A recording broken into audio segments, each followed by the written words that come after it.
거북선 하면 어떤 이미지가 떠올라? 영화나 드라마에서 많이 본 대로 그 시커먼 그 용머리에서 불을 확확 내뿜고 그 등에는 그냥 수없이 철짐이 꽂혀있는 그 이런 특이한 전투함 생각이 나지. 그렇지? 이건 뭐 세계 역사 유례가 없는 16세기 조선의 아주 특이한 전투선이니까 그 둥근 지붕으로 해서 모양새가 꼭 거북같이 생겼으니까 거북선이란 말도 나왔고 말이야. 그런데 왜 그렇게 그 세계에 유례가 없는 그 디자인의 전투선이 나왔을까? 우리 그것에 대해서 한번 과학적으로 잘 생각을 해보자고. 임진왜란이 일어나기 전까지의 그 일본을 전국시대라고 해. 즉, 온 일본이 그냥 영주들끼리 조각조각 나뉘어져 가지고 그 한 세기 반을 그저 전쟁만 했단 말이지. 그러다 도요토미 히데요시가 일본을 하나로 통일시켰어. 그러니 그런 전국시대를 통해서 일본 군사들은 실전 경험이 아주 많았고 따라서 칼싸움도 아주 잘했을 거란 말이야. 이순신 장군께서는 그런 우려를 하신 거지. 자, 그런 일본이 통일이 됐으니 도요토미 히데요시가 그 여세를 몰아서 우리 조선에 쳐들어올 것이다. 그런데 조선 수군과 일본 수군이 해전을 벌일 때 그 일본 수군들이 우리 배에 뛰어 올라와가지고 그 잘 쓰는 칼을 후두르면은 대부분이 농민 출신이고 훈련도 허술한 우리 수군들로서 이걸 어떻게 당할까 말이야. 그래서 그 육군으로만 쭉 근무하시다가 전라 좌수사로 발령을 받아 내려오셨지만 이순신 장군은 그걸 미리 멀리 내다보시고 그 신병기인 거북선을 그 준비하셨던 거지.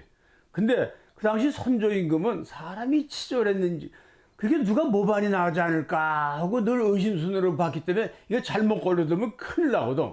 그래서 이순신 장군께서는 선조임금께 보고는 안 하고 거북선을 완성시켜 놓은 다음에 그 다음에 장계를 올리면서 거기에 거북선 그 설명을 하셨지. 앞서 말했듯이 그 일본 수군하고 배를 접선해서 싸워가지고는 이건 어렵겠다. 이런 생각을 하신 이순신 장군께서는 일본 수군의 배가 우리 배에 접근을 못하게 거리를 띄우고 대포로 승부를 내실 그런 작전을 세우신 거지. 그래서 나대영 장군 같은 그 휘하의 수군 두뇌들과 함께 작전을 짜셨지. 즉 포진하고 있는 일본 수군 함대 속으로 먼저 쳐들어가 화포로 적선을 공격하여 전열을 깨뜨리는 그 돌격선 아이디어를 생각했었던 거지.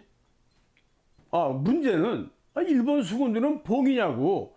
그 많은 병력들을 그 군함에 실어서 조선까지 건너온 실력들인데 게다가 자기네 전열 속에 조선의 수군대가 하나 들어와 얼싸 둘러싸고서 그냥 자기네도 대포도 있고 또 신무기 조총도 있고 그러니까 그걸 쏘게 되면은 우리 갑판에 있는 수군들은 어떻게 되겠어? 큰일 나지.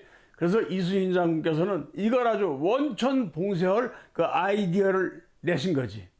보자고. 조선 수군 대표 함선인 판옥선에다가 국릉 형태의 장갑을 이렇게 씌우고 위험을 겸하여 용두를 설치하여 거북선으로 태어난 거야. 그렇게 거리를 뛰어넘고 전투를 했는데도 한사코 일본 수군이 달려들어서 그 칼싸움 잘하는 놈들이 뛰어 올라와가지고 지붕에서 한사코 문 열고 안으로 들어오면 이걸 어떡할 거야. 그래서 거기다가 이순신 장군은 아예 뛰어내리지 못하게 철침을 촘촘히 박아 놓으셨던 거지. 완전 원천 봉쇄지. 게다가 국령으로 해서 일본 수군 측에서 보았을 때는 거북선안이 전혀 보이질 않아. 조선 수군이 무슨 무기로 어떻게 자기네를 공격할지 감도 못 잡아. 근데 이제 일본 수군 입장에서 봤을 때는 그 괴물같이 생긴 조선의 돌격선에서 그냥 대포알은 꽝꽝 날라오지 그냥. 혼비백산이지.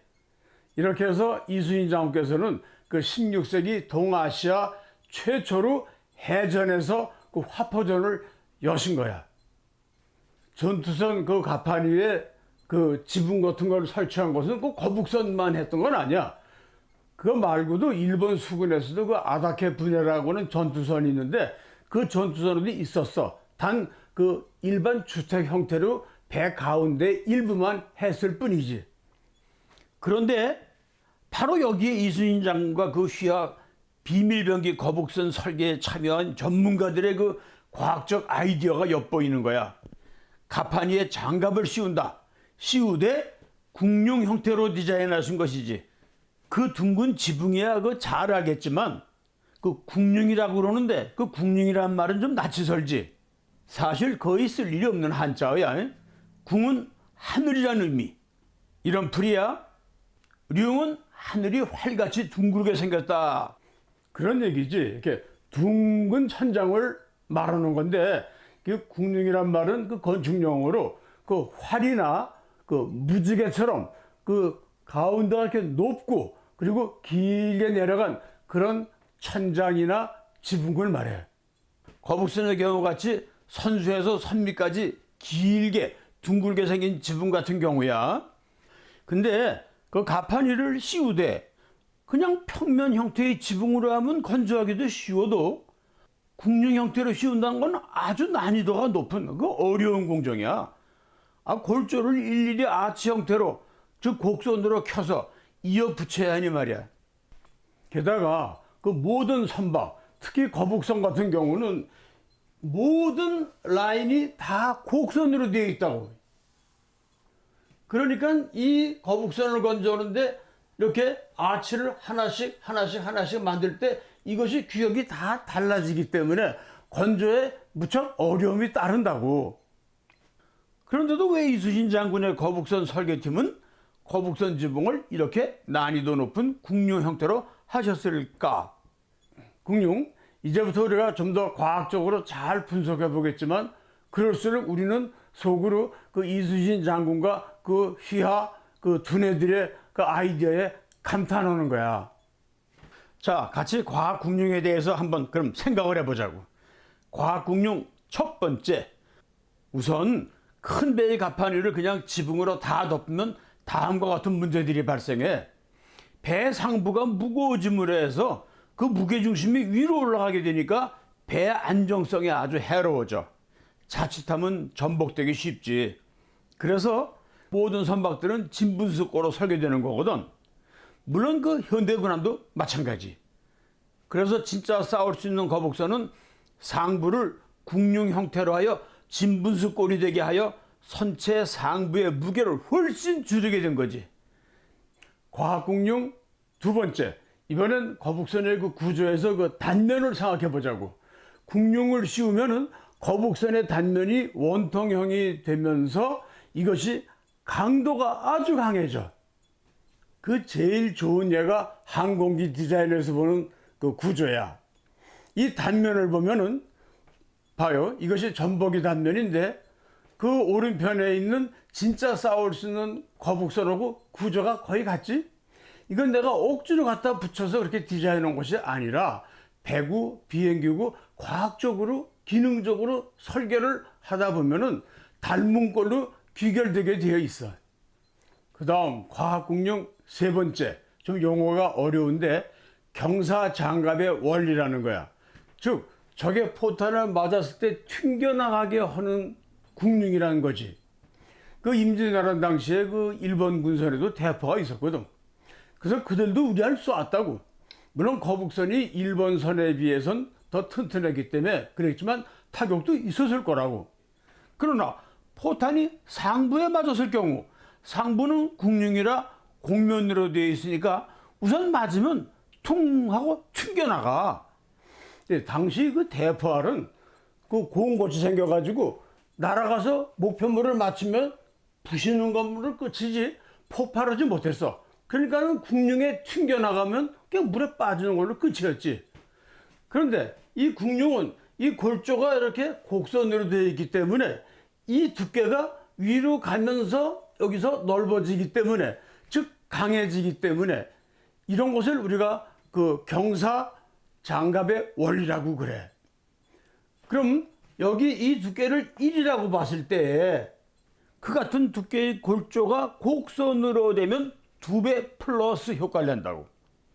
나는 바로 그런 원리를 적용시켜서 진짜 싸울 수 있는 거북선의 궁룡 골조를 상부로 갈수록 가늘게 했어. 그래도 더 튼튼하고 무게는 줄어드니 거북선의 무게중심이 위로 올라가는 것이 최소한이 되게 한 거지. 이런 건 당연히 현대 무기에서도 그 원리를 볼 수가 있어. 이 장갑차 외형 각도를 보시라고. 심지어 미국의 최첨단 이지스군함 외형에서도 그대로 적용시키고 있잖아. 자, 그럼 과학국룡 네 번째야. 이 국룡에서 참 중요한 것 하나가 그 환기 기능이거든. 거북선 당시 포는 거 쏘고 난 후에 재빨리 그 포를 끌어들여서 뒤로 돌려놓고 긴 막대기로 포근용을 쑤셔서 연소되고 남은 화약 찌꺼기를 청소하고 다시 화약을 넣고 경복등 또 몇 가지를 더 넣은 다음 포탄을 넣고 발사했거든. 그러는 과정에서 그 포구에서 타다 남은 그 화약 연기가 엄청 쏟아져 나왔거든. 당시 화약은 그 요즘 거하고는 비교도 안 되는 그 저질 그 유연 화약이었거든. 근데 만약 거북선 지붕을 평면으로 했다. 그러면 그 계속된 대포 발사로 선내에 가득 찬 그 화약 연기가 그 어떻게 빠져나가? 그 심각한 문제지. 그 좁은 공간에서 화포 수군들 연기에 질식해 줄게. 그럼 그 유독한 포연을 빨리 거북선 밖으로 배출해내야 될 거 아니야. 그러려면 거북선 구조가 어떻게 디자인이 되었어야 할까? 다음 그림을 봐요. 내가 이탈리아 시실리에서 촬영한 그 피자 굽는 화덕이야. 봐요. 불길이 대류의 원리를 따라서 둥근 벽을 타고 빠르게 위로 올라가고 있잖아요. 거북선 지붕을 국룡으로 하면 또한 이런 대류 효과를 내는 거지. 즉 대포에서 나온 뜨거운 연기가 둥근 벽을 타고 빠르게 위로 올라가서 십자로를 통해 밖으로 쑥쑥 빠져나가지. 따라서 그만큼 맑은 공기는 아래로부터 들어오고. 그 얼마나 좋아. 과학공룡 다섯 번째. 그래, 국룡을 씌워서 수군들을 보호하는 건 아주 좋은데, 근데 대낮에도 캄캄해서 그걸 어떻게 하지? 그래, 채광이 문제지. 밝게 해야지. 그래서 그 십자로에서는 그 근접전 시에 활도 쏘고 돛도 다루고 또 화재 때는 물도 끼얹어서 불도 끄고 하는 여러 가지 기능이 있지만 동시에 그 채광의 기능도 있는 거야. 우리 그 좋은 예가 있는 이탈리아 밀라노로 한번 가보자고. 이게 그 밀라노의 가장 유명한 두오모인데 이 앞에 현대 쇼핑몰의 시초인 중세 유럽의 갤러리아 비토리오 건물이야. 물론 우리 시청자 중에도 여기 가본 분들도 많지. 지붕 전체를 국룡 형태로 하여 햇볕이 들어오게 했지. 난 그걸 보고 진짜 싸울 수 있는 거북선 국룡의 원리와 십자로의 기능을 생각해서 이 사진을 촬영했어. 근래 우리나라 전통시장에서도 바로 택하고 있는 이 채광 방식이야. 거북선 과학국룡 여섯 번째. 자, 평저선이라 그 물의 저항에 아주 불리한 거북선이지만 그 지붕이라도 국룡으로 함으로 하여 훨씬 유선형이 됐지. 공기의 저항, 그게 얼마나 무지무지한 건데 그 중세 그 큰 범선들이 다 공기의 저항으로 사실은 밀려서 간 거 아니야. 그러니 이게 반대로 역풍으로 불어봐. 얼마나 힘이 들겠냐고. 자, 이렇게 해서 진짜 싸울 수 있는 거북선의 그 국룡에 대해서 과학적으로 여러분들과 의견을 나눠봤어요. 그럼 내가 더 열심히 연구해서 준비할 테니까 다음 시간에 또 봐요. 여러분 정말 고마워요.